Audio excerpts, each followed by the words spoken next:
ตานนี่มาแต่สปป.ลาวอยากมาเห็นทะเลสะพานไม้ชลบุรีพี่น้องเมืองชนครับเมืองไทยงามครับงามเมียอยากมาครับเมียคนฝั่งลาวคนหลวงพ่อบางแม่นไหมคนเวียงจันทน์นั่งอยากมาเที่ยวสะพานใหม่ชลบุรี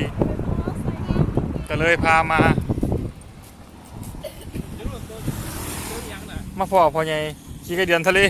มาพ่อใหญ่ใส่เบ็ดมาเลาะนี่นะครับประเทศไทยคนเที่ยวหลาย